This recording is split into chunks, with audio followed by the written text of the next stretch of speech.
Now to the famine in the Horn of Africa. US officials say that more than 29,000 children have died of starvation in Somalia over the past 90 days. The famine's now spread to 3 other parts of the country. The United Nations first declared famine in the Bakul and Lower Shebele regions 2 weeks ago. Now, acute malnutrition and death rates are accelerating in several districts of Middle Shebele. The same hunger crisis is hitting refugee settlements in the capital, Mogadishu. And the Afgui corridor has also been declared a famine zone. $500 million. It sounds a lot of money, but in aid terms, it's not. That's all that's needed to stop millions of children in the Horn of Africa dying. The UN will hold an emergency meeting on funding next week as a famine is declared. The UN's food agency says that 12 million people need help urgently. Hundreds are dying every day. Almost a third of the population is starving in the Somali regions where a famine's been declared. The UN says that it needs $500 million, but aid agencies like Oxfam put the bill at double that. So far, though, only a fraction of what is needed has been raised from donor nations. Industrial-scale kitchens to tackle a regional-scale crisis. Each day, cooks at the transit camp in Doloado boil tons of rice and stew 200 goats to make sure almost 11,000 people get fed every day.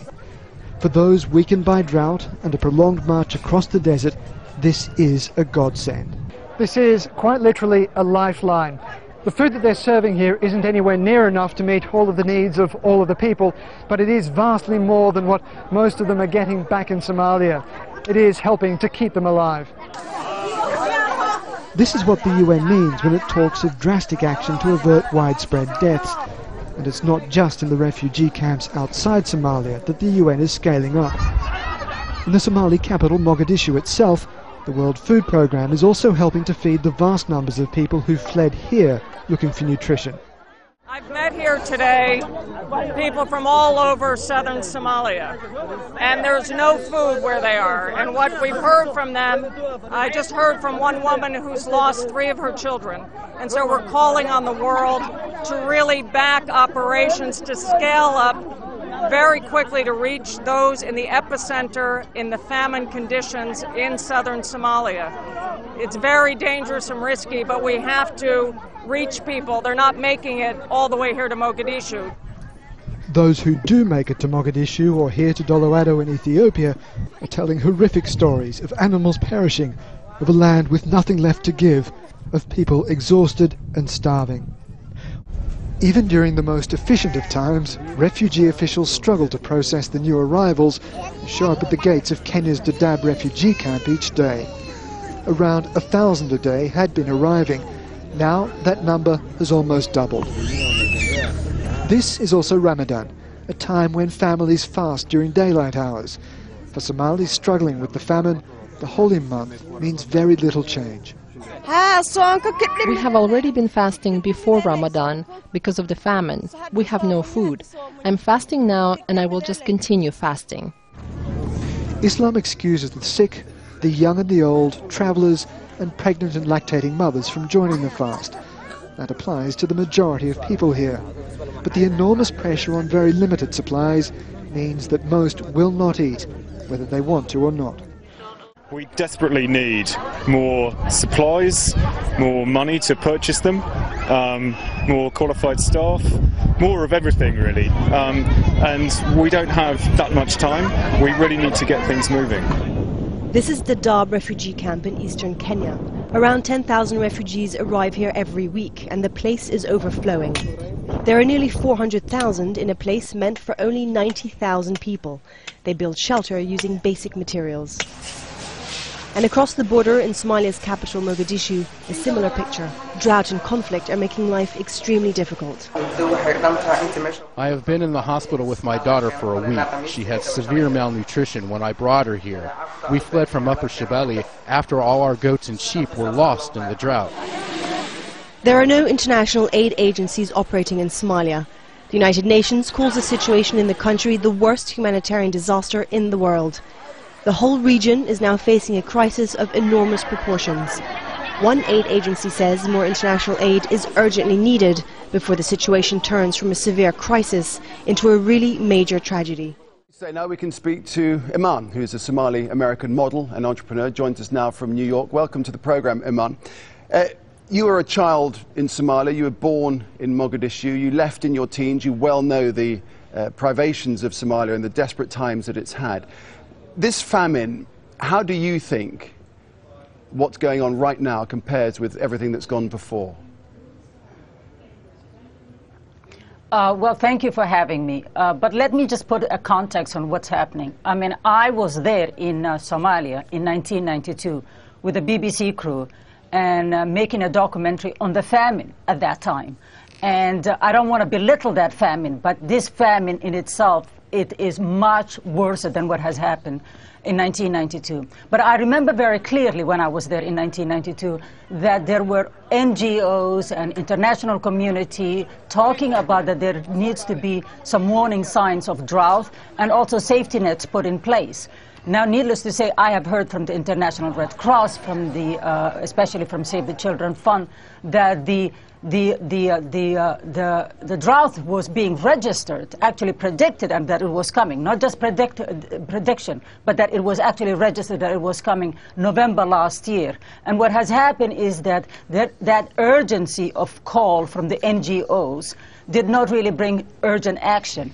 And what happens in a country, when a country is in trouble like that, is that the long-term development donors do not consider drought their concern. And the humanitarian donors wait for a drought to become a famine for them to react. So, well, needless to say, we know that it has become a famine, and a famine that's actually wiping away a whole generation of children, Somali children. And given that, it's extraordinary to say, given exactly what you've just said, it is extraordinary to say that it hasn't been easy for aid groups around the world to raise money for this disaster. Why do you think that is? Well, first of all, there is a psychological dilemma. A lot of people in the world and international community, just even your average person, have really left and forgotten about Somalia. Somalia has been called time and time again a failed state. And of course, in terms of we all know that the piracy that's been happening in Somalia. So most of the governments, most of the international community, most of the population in the world at large has totally given up on Somalia. And so now what's happening is that this is a catastrophe. I mean, a humanitarian catastrophe, because first of all, let's not forget, almost like 400,000 children already are about to perish. And we have now women, children carrying children, walking 50 to 60 miles to get to feeding centers. And what's really happening in Somalia, although I do know that the food aid is urgently needed, we really need at the same time to think about the long term about Somalia. And it doesn't, I'm not blaming anybody, and I'm not here to play a blaming game. But I'm more interested is that what's happening in Somalia now, this cycle to be repeated over and over again. Dadaab, the refugee camp, is supposed to be now, is considered the third largest city in Kenya. This is a refugee camp. Is the third largest city in Kenya. 150,000 Somalis arrive on a daily basis. Now, are they going to be parked there indefinitely? I mean, what we would like to see is for them to go back home. But to go back home to what? Okay. We need really to start thinking. This is really an opportunity to really think about the long term. Sorry to jump in there. Just we're running out of time. I just finally wanted to ask you, as you look from afar at the country of your birth, can you see any hope for the future? Where is it going to come from? How will Somalia get back on its feet from this? There is no other way but to see hope in this. There is no other way. And I see the hope in the Somali women. I see local communities needing to be boosted. I want to see the international community to really rethink and re-envision what Somalia could be as a government on its own. I really think that this is really a time to rethink and re-envision a new Somalia. All right, Iman, we appreciate your time. Thank you very much indeed for that fascinating perspective on what's going on right now in the Horn of Africa. Thank you. Well, joining us now from the Dadaab camp is the UN High Commissioner for Refugees, Antonio Guterres, who's been visiting the camp. Antonio Guterres, these were the sorts of pictures we thought we would never see again in the Horn of Africa. You've had a chance to look around the camp. What's your assessment now of how bad things are? I have no doubt that in today's world, Somalia corresponds to the worst humanitarian disaster. And I have never seen in any refugee camp people coming in such desperate conditions. Many malnourished children, 50% of those arriving in Ethiopia, 40% of those arriving in Kenya, people with diseases, people exhausted by 10, 15 days walking. I saw a mother that had lost 3 of her children on the way. It's indeed a desperate situation, and I appeal to the international community for massive support to the Somali refugees, to the people that is hosting them here in Kenya and in other neighboring countries, and to all those that, as you said, are affected by drought in this part of the world. Mr. Guterres, the pictures that we're seeing on our TV screens are heart-wrenching, to say the least. How prepared was the UN to deal with this crisis? Was it something you predicted, or was it just something that overwhelmed you and other agencies? I think we are all overwhelmed. If you take into account that more than 50,000 Somalis left the country last month, it is clear that UN agencies, NGOs, states are all overwhelmed by the dimension of this crisis. But we are reacting, we are scaling up, we are coordinating work with all other partners in order to be able to respond to this crisis and to provide to these people that is suffering so much the minimum that they really need. But of course we cannot do it without massive support from the international community.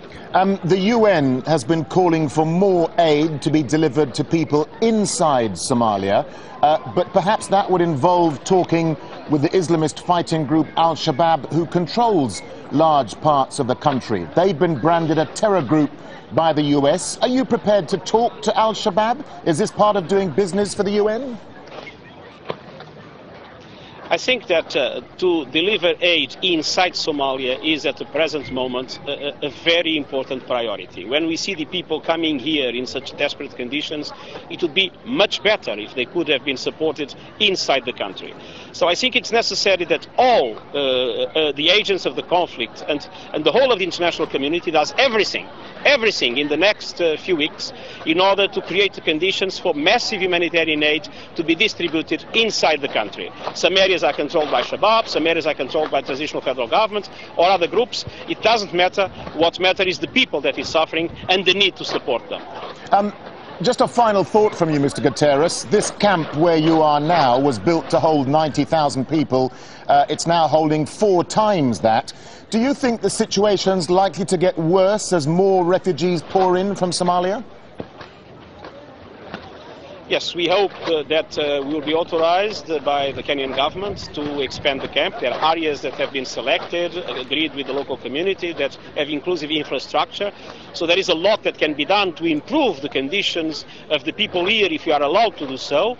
And at the same time, in those that have settled in the outskirts without, I would say, an orderly presence from ourselves or the local authorities, we now made an agreement with the local community that will allow us to work there and to create a better layout to make sure that people who live in better conditions, that services can be better provided to them. All right, Antonio Guterres, thank you for talking to Al Jazeera.